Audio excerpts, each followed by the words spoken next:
Coming up on the Suze Orman Show. When silence isn't golden. Also, our spending is out of control. Our finances just seems to get nowhere except deeper in debt. And worse, there's just a disconnect with communication. if you can't save yourselves, you can't save each other. And you ask me, can I afford it? I'd like to buy a Leica camera. It costs $10,000. It's a really quality camera, and I really love it. $10,000? Really?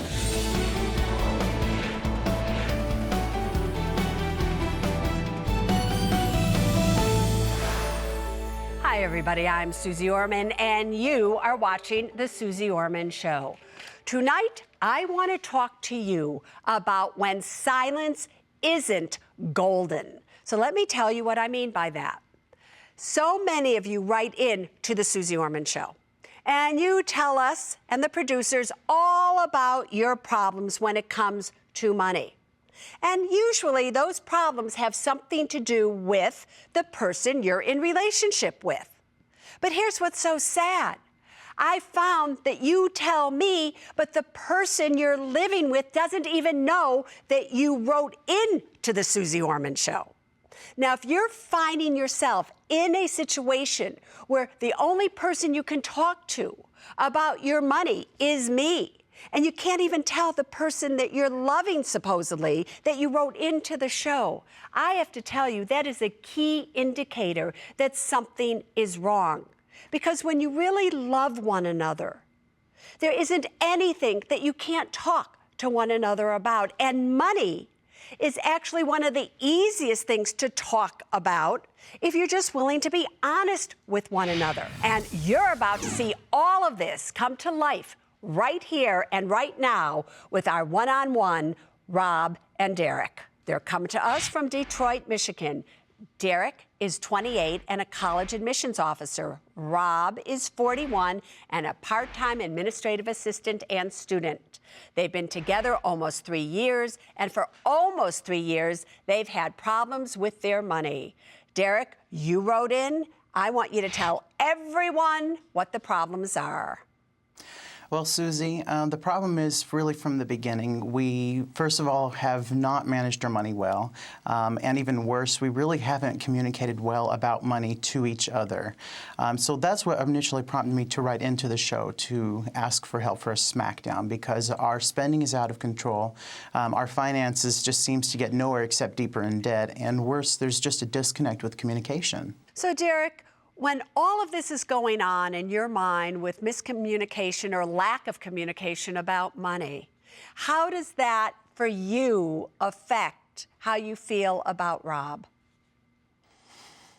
It kind of creates an emotional disconnect, I think. And I think part of that was because in past relationships, I ended up being on the short end of the stick with disconnection in communication and feelings. So for finances, when we're not communicating about money, I feel like it's more of, for financially speaking, two individual efforts rather than a joint effort. Right, and you really want this to be a joint effort. Yes, yeah. Yes, because, when two lives come together, it's, financially, we have to, work on money as a team, not as two people trying to make it on our own. And so, Rob, obviously, Derek wrote into the show. How do you feel right now? Do you feel what he's saying is accurate, not accurate? Tell me how you're thinking about this. No, I think that he is accurate with what he's saying. I think sometimes it's very easy in relationships to kind of shut down when you are talking about finances, because it's kind of always been a personal thing. And I think sometimes we feel like, regardless of whether we're in a relationship with somebody, it's still personal. So here's the thing. Let's talk then about money right now. Because I've always said money really shows the truth. It shows the real picture of what's going on in an individual's life as well as a couple's life. So as we sit here together tonight, given your bills versus your income, you are $1,467 a month short of making your bills. But at the same time, Rob, you know that we have $1,500 a month of not being able to pay the bills, correct? Correct. Yeah, but yet you still are acting in such a way, and have been for quite a while now, where you feel it's okay to go out to eat and spend $500 a month eating out, $300 a month on scratch and off in lotteries, $90 on the internet, which is almost $1,000 a month of money that you really don't have. I just want everybody to also see the entire financial picture here of what the two of you together as a couple have at the ages of 41 and 28. You have a total of $3,500 in retirement. You have $2,200 in an emergency fund. So you have consumer debt, and that consumer debt is made up of, majority of it, of student loans, about $160,000 of student loans, $20,000 of credit card debt. So you actually, as the two of you sit here with me, have a negative net worth of $172,000. When Derek first entered this relationship, Derek, did you have any credit card debt? Yes. How much? Approximately $2,000. $2,000. Not so bad, given that you were, what, a 25-year-old with $2,000 of credit card debt? Okay, not a big deal. But today, here we are with you having approximately $20,000 of credit card debt, because you have been supporting this family unit with carrying it on your back by putting all of these extra expenses on your credit cards. So you're doing all of these things to make this relationship work, yet, Rob, you recently, not so long ago, get a tax refund, and rather than taking that money and putting it in savings or anywhere, you take that money and you buy a large screen TV, an iPad, and all of these things, and you just spent it. And I'm personally really concerned for you, because you yourself have about $65,000 of student loans that are in deferment. And they will grow, and they will grow, and they will grow, and there is going to be no way in your particular situation that you're going to be able to ever bankrupt them. You're not. You're holding on by the skin of your teeth. So what could you tell him now to convince Derek, as well as me, that you really see the severity of this and that you have what it takes to change? Well, I think, first of all, we've all heard of having financial reality checks and having to write down all of our expenses and the deficits and everything before coming on. That was a financial reality check for me. And a lot of times in the past, we didn't talk about it. It just kind of got shoved under the rug, and we just kind of, I think, both assumed that it would fix itself over time. But as we now see, it was a problem that just sort of kept compounding on top of itself, and that's where we are now. And so I'm looking at, I'm certainly much more aware of the things that we were doing wrong, the things that I was doing wrong, and I do want to change that. And Derek, I just have to ask you this. As you were listening to Rob speak right then, and I see you shaking your head up and down, yes, did you not know for the past 3 years that you were doing everything wrong? I have to be honest with you, Susie. I'm just as much to blame with the overspending and buying things and living beyond our means as Rob is. So this is really, I want that to be clear, that both of us have lived beyond our means. But I did know the numbers, but and I expressed concern. I said, Rob, the credit card debt's doubling. The student loans, I can't pay them. I put them in forbearance, which I'm no longer in forbearance now, but at the time I was. And I was concerned that we were eating out too much, and I expressed that, and I was told, don't worry about it. Once I have a full-time job, things will turn around. Once you get a better paying job, things will turn around. All right, let's stop here for a second. I talked to the two of you before we went on the air tonight, and I asked both of you if you really want to turn the situation around, to really be honest with what's going on in your relationship, what's going on with your money. Now, Derek, before somebody comes on the Suze Orman Show, as both Derek and Rob, you both know, you have an extensive interview with my producer, Sherry. And that is not what you just told Sherry. What you just said on air was not what you told Sherry. And I get that you're sitting here, and I get that you love Rob so much that you don't want to make it look like it's him. But in the telephone call, you did feel it was Rob's fault. You did feel like he wouldn't listen to you. You did know exactly what you were doing. You did feel that this relationship was going underwater because you couldn't get anywhere with him, so you were drowning. You did see that. You also saw it in terms of your body, where you had lost all this weight, and now you've gained all this weight. Yeah. So now nothing has been working for you, my dear Derek. And at the age of 28, here is where you need to be a man and really understand that when you tell the truth from your gut, that's what changes things for the best. So let me tell you what I would like to see the two of you do. Now, I'm about to tell you something that isn't as a punishment for either of your actions. It's just something that I think you need to do to first help yourselves, because if you can't save yourselves, you can't save each other. And we have two dysfunctional people here right now that are relating to each other in a very dysfunctional way, especially about their money.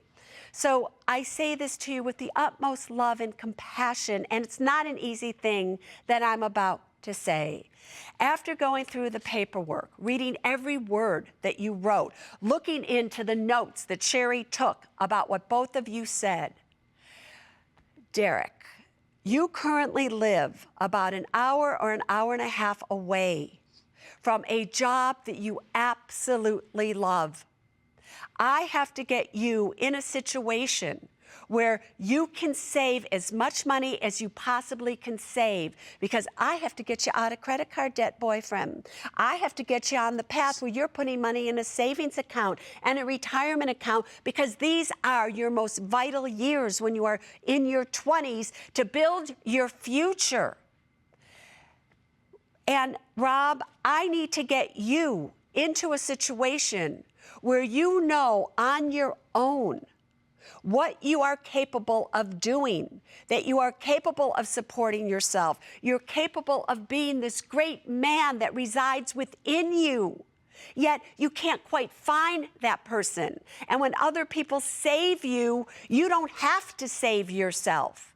So in this particular situation, Derek, and given the fact that you rent an apartment now, Derek and Rob, I really think for the next 6 months, you should try a trial living alone, not necessarily ending the relationship, but where Derek moves really close by himself to where he is working, and he learns once again to totally just take care of himself and where he feels good about it.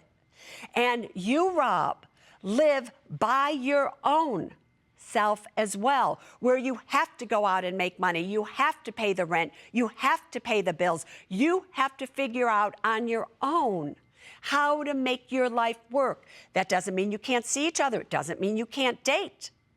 But if you see a dramatic turnaround in your lives, and you could possibly then come back together as two strong men, independent in their own right, then we will have a relationship that lasts forever. That's what I really think you should do. Now, the whole time I'm talking, Derek is there shaking his head, yes, yes, yes, as if he's wanted to tell you that that's what he's wanted to do for a long time now and probably was afraid to do it. Is that true, Derek?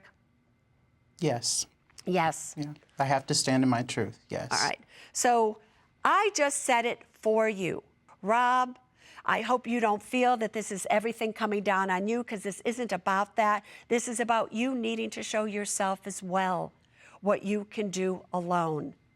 And I'd love to hear what goes on. All right, everybody? All right. You okay, Rob? I'm okay. All right. Not easy, but it is the truth. His house is worth $400,000, and we've decided that I would like to buy into his home and become part owner. Do you really feel that you need to have your name on this house? And later, when wanting something, ask me, can I afford it? I'm looking at a 1953 Farmall Super 8 tractor for $2,000. What are you gonna do with that? You're gonna look funny riding down the street with that. Welcome back to the Suze Orman Show.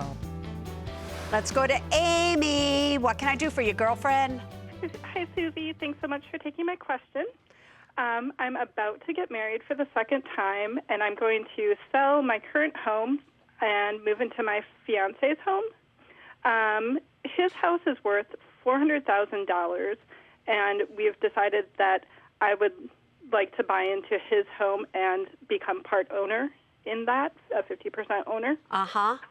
So I would like to put $100,000 down in cash and then give him a promissory note to repay him the second half of that. Right now, I've got $115,000 in savings, but my family really doesn't like this plan, and they're really against me buying into his home.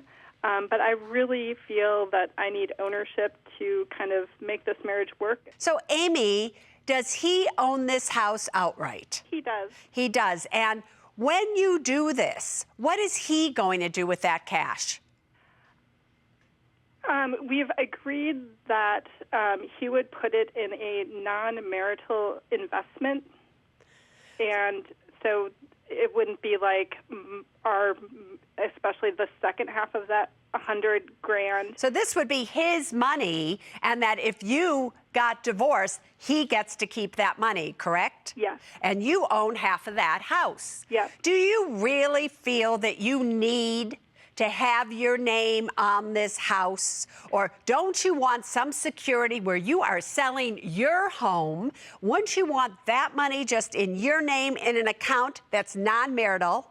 And that's your money that you have in case something goes wrong, and then your life is simple. I personally think you're complicating things simply for the ego or whatever of you having your name on his home. Don't you kind of agree with that?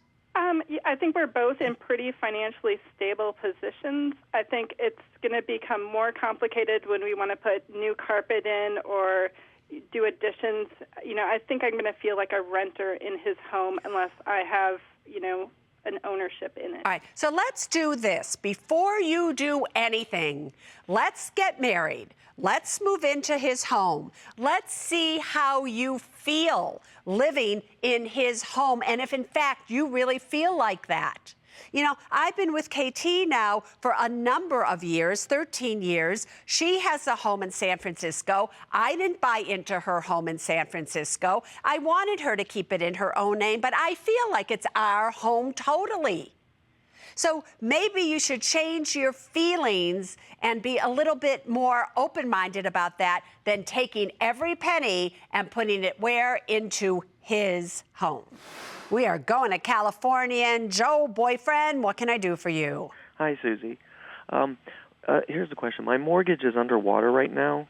It's valued at $225K or so, but the mortgage balance is at $290.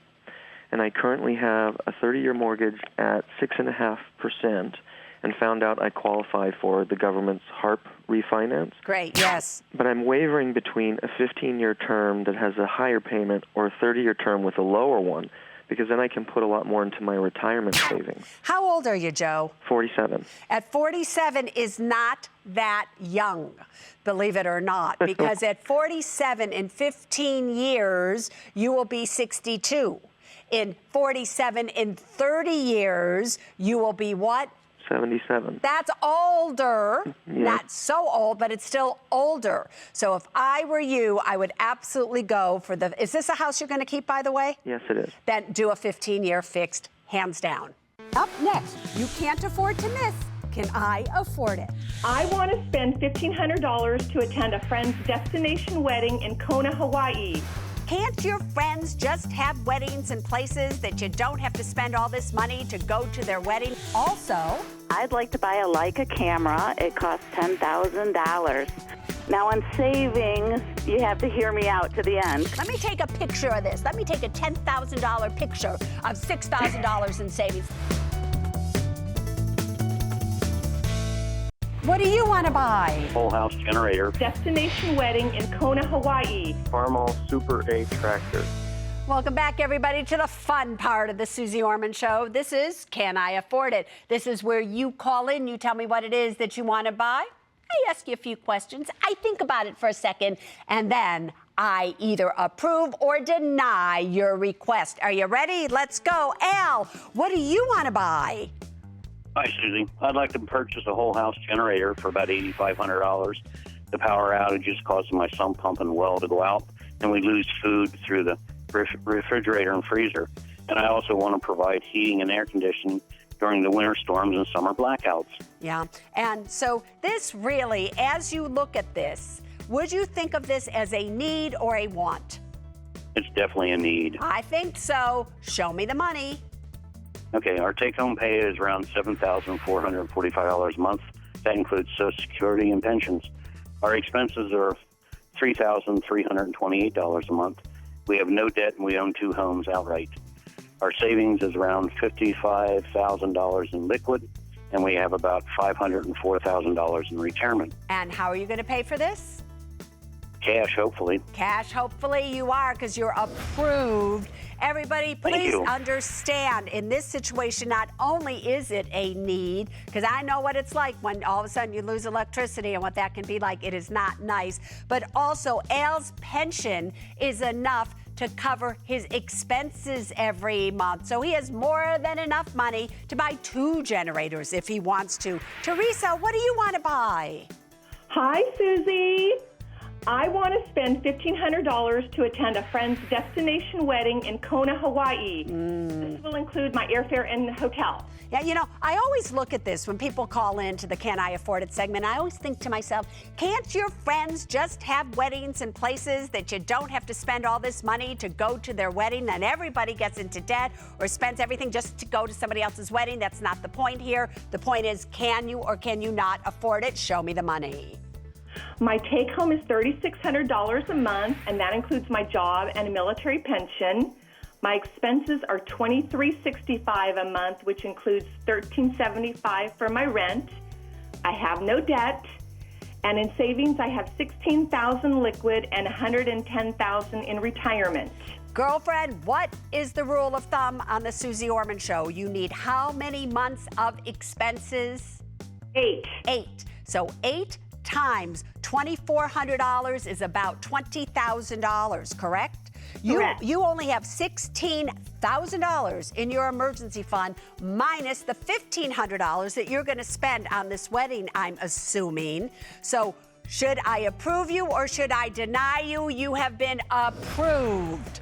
I'm very surprised. I was on the fence. I didn't know what way you'd go. Let me tell you why. So you need 8 months of expenses. That's $20,000. However, $1,800 of your essentially $2,400 a month of expenses is automatically covered by a pension.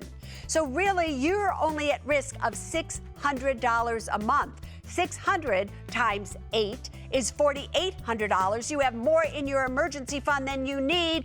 Go into the chapel with your friend, I think, here. Anyway, let's go to John. What do you want to buy? Hi, Susie. I want to get a backyard fence for around $4,000. My wife and I recently purchased a new home, and we have a dog who's very energetic, and he likes to run outside, but we have to keep him tied up. So fencing in the backyard will allow him to be able to run around the yard and also for our kids to play with him and not have any concerns for safety. Yeah, you know what's funny is you buy a home and you always call into the Suze Orman Show and you only think it's going to cost you this much money if you buy a home, and then all of a sudden you move into a home and now it needs a new fence, it needs new this. Did you happen to know it when you bought the home? Yes, we did. You did. All right, boyfriend, show me the money. Certainly becomes a money pit, doesn't it? It can. Okay. It can. Okay, so the take-home pay is around $63.90 a month. Expenses around $56.60 a month. As far as debt, $138,000 mortgage on this house, and only about $2,000 left on a car loan at 0%. As far as savings, $64,000 in liquid savings, and a little over $200,000 in retirement. Plus, I do have a traditional pension also. And how are you going to pay for this? With savings. I'm telling you, we're having a streak here today. You're approved, right? Because the truth is, you need to keep your doggy safe. You need to keep kids safe when they're playing in the yard with the doggy, and you have the money to do so. So go ahead and do that. Sonia, what do you want to buy? Hi, Susie. I'd like to buy a Leica camera. It costs $10,000. I know it sounds like a lot, but I take a lot of photos. I take like 3,000 to 4,000 photos a year. I have 8 adorable grandchildren, and who couldn't take photos of them? I'm a firefighter, so we do a lot of training at work and stuff, and I take photos there and, of course, vacations. I also share my photos with everyone. I make books, I make cards, I post them online. I want everyone to see it, coworkers, my families, and everything. It's a really quality camera, and I really love it. $10,000.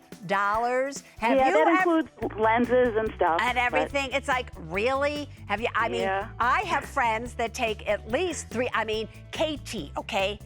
KT takes maybe 100 pictures a day, at least. I mean, on her little cell phone. Click, click, click, click. And we publish those pictures. Some of them are in magazines. I mean, they're high def. They're great, but show me the money, girlfriend. Okay. Our take-home pay is $9,703 a month. That includes my take-home pay and my husband's pension. Our expenses are $7,430 a month. And for debt, we have our home that we owe $299,000 with a 30-year fixed mortgage. We also have a condo in Portland that we owe $93,000 on, and I have $25,000 loan for our car. Now, on savings, you have to hear me out to the end because Let me take a picture of this. Let me take a $10,000 picture of $6,000 in savings. Let me just do that. All right, go on. Let's see how you're going to develop this film. I have $6,000 in liquid, $5,000 investment, and only $30,000 in retirement. But I know it looks bad, but I have an awesome pension that's similar to my husband, and we count on that instead of putting everything into retirement. So yeah, but if you have to get older to collect that pension, correct? No, after 50, I can start collecting. But that's in 3 years from now. What if something happens between now and 3 years from now? You are denied. You're not even close to be able to do that. That's called picture perfect when it comes to your finances. Don't do it. All right, Nate, what do you want to buy? Hey, Susie, I need your help on this. All right. I'm looking at a 1953 Farmall Super A tractor for $2,000. What are you going to do with that? You're going to look funny riding down the street with that. Well, I would like to expand my business, Almanac Farms, and we grow vegetables and all sorts of organic produce for folks. So this is a need or is this a want? It's a need if I want to expand. That's very funny. This is a need if I want to expand. Show me the money. Okay.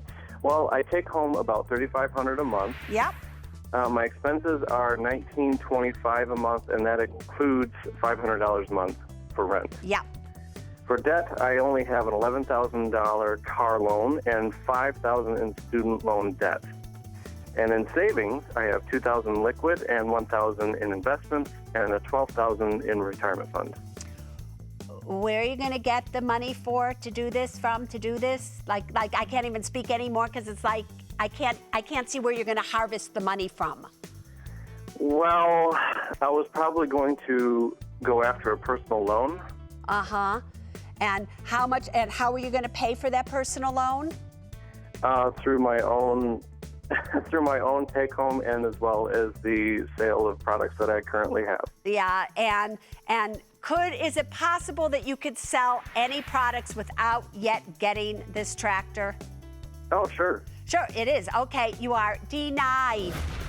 And you're denied because listen, you can keep going into debt and get loans for this, loans to that, but it's a 1953 tractor, which means when it breaks down, you're going to need the money to fix it. And where are you going to get the money to fix it? It's one thing to buy something, it's another thing to keep it. Got it? Want to be part of the Can I Afford It segment? All you have to do is go to my website, SuzeOrman.com, and you'll find the information that you need to know there to come and play with me right here. And if you play with me here, here's what you're going to get. Robo, hit it. How's that catch? You will get a T-shirt, just like Nate's going to get, that says, "He's denied." Next, I tackle trending topics in Ask Suze. I'm trying to refinance my home to get my ex-fiance's name off the mortgage. I'm gathering that it wasn't a great split. Is that correct? That's correct.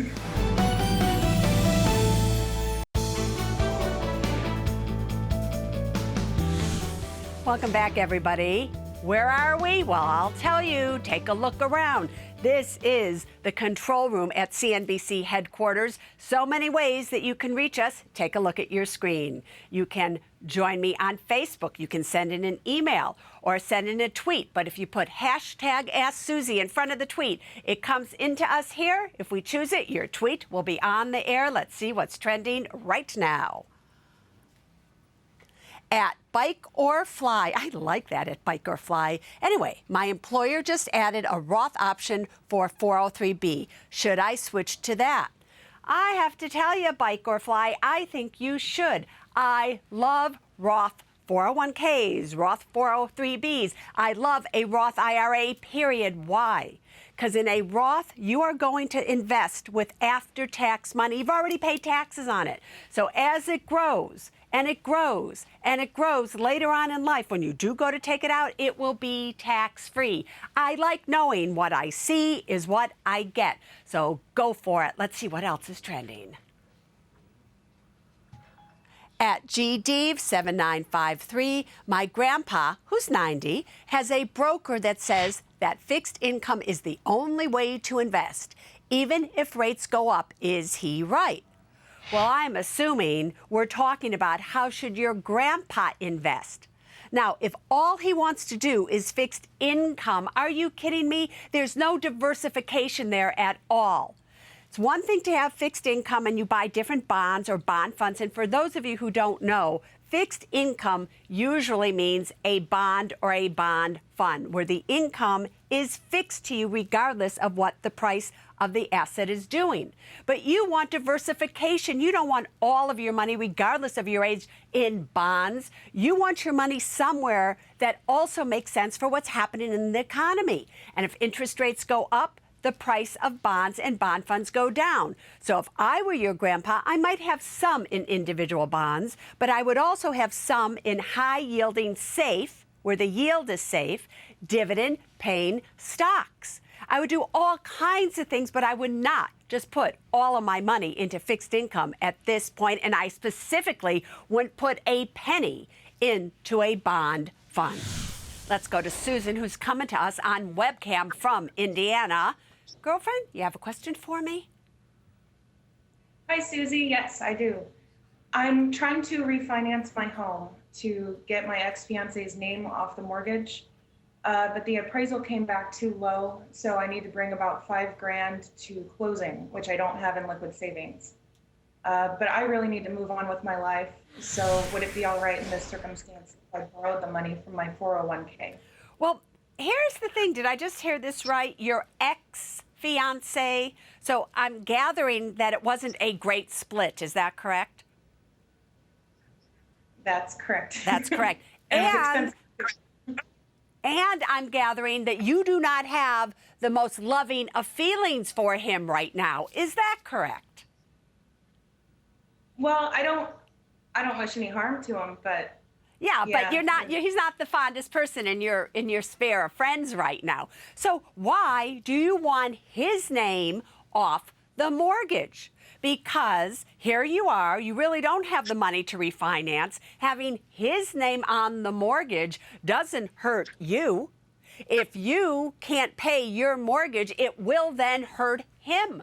So there's no advantage to you, economically speaking, really, to have his name off the mortgage. If he wants his name off the mortgage, he should be giving you $5,000 to refinance the house so you can get his name off. But girlfriend, you are not taking money out of a 401k plan to do this. You don't need to do this as long as you're living in the house and everything's great and fine. Now, I understand that his name is probably on title as well, correct? Yes. All right, so if you want his name off title, that's another thing. But I would be saving money to refinance down the road when I had the money to do so. But you might just entice him to say, if you want to come off this house, if you don't want to be on the mortgage, give me $5,000 so I can get your name off of the mortgage, and then you won't be stuck with it if something happens. Does that make sense to you? That would be a lot easier. Yes. Yeah, well, good. Let's start making your life easier, and let's start making good choices versus bad ones. And you know what I am talking about there. All right, everybody, let's go back to the studio, and here's what's coming up next. Margaret wants to know, Susie, how are we doing? Our goal is to retire in the next 7 years at ages 60 and 65. So, you ready for all this? Yeah. All right, don't worry, there's always hope. Welcome back to the Suze Orman Show. Hi, Susie. I'm 53 and my husband is 58. We've worked hard, raised 3 kids, and paid off our home. Our goal is to retire in the next 7 years at ages 60 and 65. I want our next act to be filled with grandchildren, volunteering, and being able to find the time to write and work on my next book. Susie, how are we doing? Hey, Margaret. So you're also an author, yes? Yes, I am. Yes, your next book. Yes. Aren't they the hardest thing to write? A book. A book's a hard thing to write, don't you think? I totally agree. There you go. Anyway, Margaret, you want to retire in 7 years. If you were going to continue to do everything exactly like you're doing it, according to plan, what grade would you give yourself? I'd say B minus. A B minus. All right, let's show everybody your numbers. Okay, Margaret is 53 currently. Vincent, her husband, is 58. They have $380,000 about in a retirement account. They have $23,400 in an emergency fund. They have $500 in investments. They do own their home almost outright, $320,000 home, because they really only owe $20,500 on it.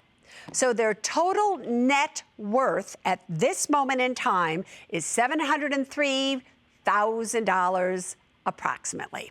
Let's show everybody now your after-tax income versus your expenses versus what you tell us you are saving every month in after-tax dollars. So you currently take home $5,762 a month. You have after taxes and everything, you still have expenses of $4,295. Now, here's where I get confused. You say you are saving $2,100 a month, but that's impossible because that gives us a deficit of $633 per month, according to the numbers that you gave us. Does that make sense to you, Margaret? Yeah, the income seems a little low to me, but... Remember, this is after-tax income, and it's very important when you figure out anything. It doesn't matter if you're making $100,000 a year, if all you're bringing home is $60,000 a year. Right. So we only look at after-tax income, because you got to pay those taxes, versus what your expenses are and versus what you say you are putting in savings. So if I was going to give you a grade based on what you want to do in the next 7 years, I have to tell you, I would give you a D minus or an F, I am so sorry to say. So you ready for all this? Yeah. All right, don't worry, there's always hope here. So, and that is because in 7 years, I have projected that you will need at least $5,000 a month to live on. and that's $5,000 you have to get from somewhere. So if you keep saving in your retirement accounts like you are saving, that will give you, along with your after-tax pension, along with Vincent obviously needing to take Social Security at that point in time, is only going to give you $4,700 a month of after-tax income, or you will be $300 a month short, okay? Okay. So do you understand why your current plan does not work? So if it doesn't work, failure there. But let's give you a plan that will work, and here is your way to an A. Now, I know you want to retire in 7 years. I'm just simply asking you to work 2 more years, work for 9 years. If you do that, right, and you also take the 100% joint and survivor benefit without the $120,000 lump sum payout. If you do that, along with you get a living revocable trust, you get long-term care insurance, right? You both continue to fully fund a Roth IRA at this point in time. And when Vincent retires, he will take his Social Security at 67, and you, Margaret, will take 35% of his Social Security until you turn 67. So if you do all of that, your after-tax income is going to be about $6,700 a month, and now you can meet your $5,000 need in expenses. That is what you should do. Coming up next, one more thing I want you to know. I want you to tell them at least one thing that they don't know about you and your finances. Welcome back to the Suze Orman Show. Well, that brings us almost to the end of another Suze Orman Show. But before we go, there is still one more thing I want you to know. Earlier tonight, we saw with my one-on-one Derek and Rob, 2 people who are living together, lovers together, that what can go wrong when you don't communicate about money. And there were so many things that Rob didn't know about Derek, and maybe even that Derek didn't know about Rob. So here's what I want you to do tonight. All of you out there that are in relationship with somebody where you share money with them, I want you to tell them at least one thing that they don't know about you and your finances. And here's the key. If you can't find one thing that they don't know, now probably you are in a great relationship. So can you just try that for me? Now you know. Now, until next week, there's really only one thing I really want you to know, and it's this. People first, then money, then things. Now you stay safe. Bye-bye.